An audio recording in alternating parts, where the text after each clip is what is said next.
Selamat pagi, Bapak, Ibu, Saudara-saudara, jemaat yang dikasihi Tuhan Yesus Kristus.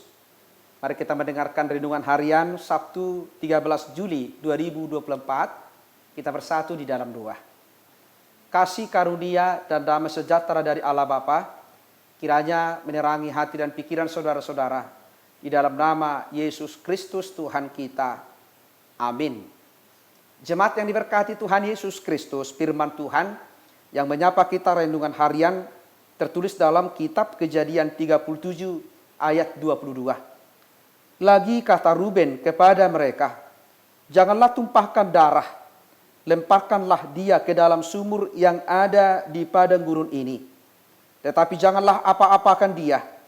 Maksudnya hendak melepaskan Yusuf dari tangan mereka dan membawanya kembali kepada ayahnya.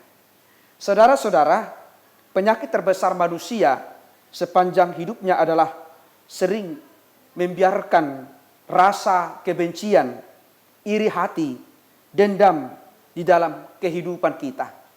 Sekalipun kita sudah mengenal Kristus, mengenal kasih Tuhan, tetapi kebencian, iri hati, dendam sering melekat di dalam kehidupan kita yang bisa merugikan orang lain dan juga merugikan diri kita sendiri, karena akan menguburkan cinta kasih, anugerah daripada Tuhan yang sudah kita terima di dalam Yesus Kristus. Demikianlah Yusuf di hadapan saudara-saudaranya. Mereka melihat bahwa Yusuf lebih diperhatikan orang tuanya, dan juga atas kesaksian Yusuf, mimpi Yusuf bahwa matahari, bulan, bintang menyembah kepadanya, dan juga berkas-berkas saudaranya sujud menyembah berkas-berkas Yusuf. Inilah yang membuat saudara-saudaranya merasa dendam, tidak suka, dan berencana mau membunuh Yusuf. Karena itu ketika saudara-saudaranya berencana membunuh Yusuf, salah seorang dari saudaranya, yaitu Ruben, memiliki belas kasihan dengan mengatakan supaya Yusuf dimasukkan saja ke sumur, jangan membunuhnya.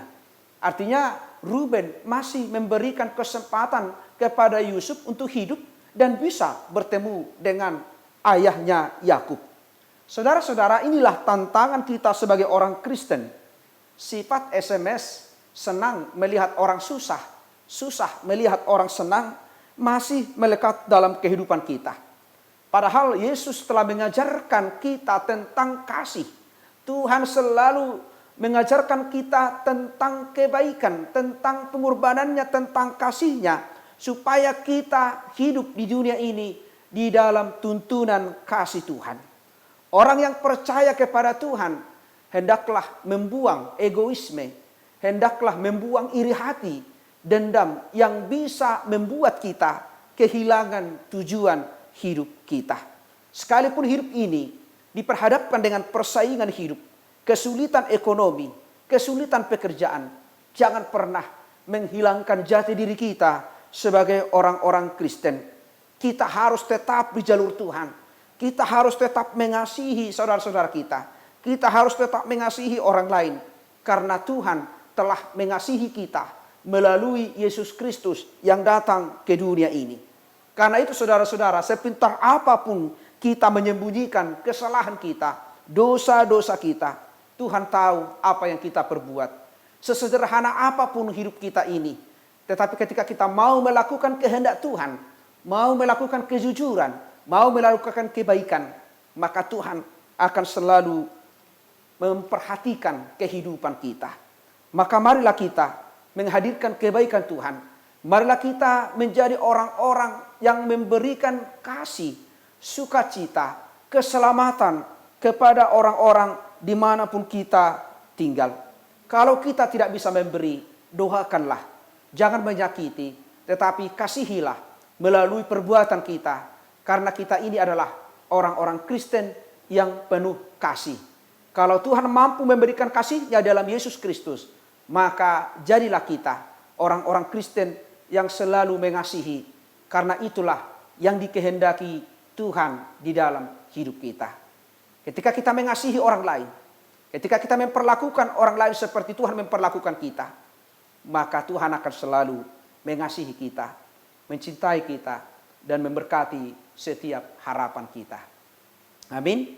Kita berdoa. Terima kasih Bapa di surga atas firman-Mu yang telah mengingatkan kami. Sebagai orang-orang yang percaya kepada Tuhan, hidup kami seharusnya menunjukkan kasih Tuhan. Hidup di dalam kasih Tuhan. Tetapi sering kami Tuhan hidup dalam kebencian, dendam, iri hati. Sehingga mengabaikan kasih yang Tuhan perbuat di dalam hidup kami. Tetapi Tuhan ingatkan kami seperti Ruben yang memberikan kesempatan, yang memiliki kasih kepada saudaranya. Sekalipun saudara-saudara Yusuf melakukan rencana pembunuhan. Tetapi Engkau hadir dalam saudara-saudaranya, menunjukkan belas kasihan. Demikianlah kami Tuhan. Engkau mengingatkan kami untuk selalu menghadirkan kasih, damai sejahtera, kebaikan Tuhan. Untuk selalu sumber keselamatan, kebaikan bagi orang-orang dimanapun kami tinggal. Pakai kami Tuhan menjadi alat-Mu. Berkati kami jemaat-Mu. Sekalipun banyak tantangan, kesulitan ekonomi, kesulitan pekerjaan, tetapi dimanapun kami berada, apapun yang kami hadapi, Engkau hadir untuk kami. Selalu menunjukkan sukacita, karena kami adalah rancangan Tuhan yang selalu menghadirkan suasana Tuhan, kebaikan Tuhan. Berkati semua jemaat-Mu, orang-orang yang beribadah kepada Tuhan, kiranya melalui persekutuan kami ini, kami dikuatkan menjalani kehidupan kami satu hari ini. Ampuni kami Tuhan dari segala dosa-dosa kami, supaya kami layak menerima berkat-Mu.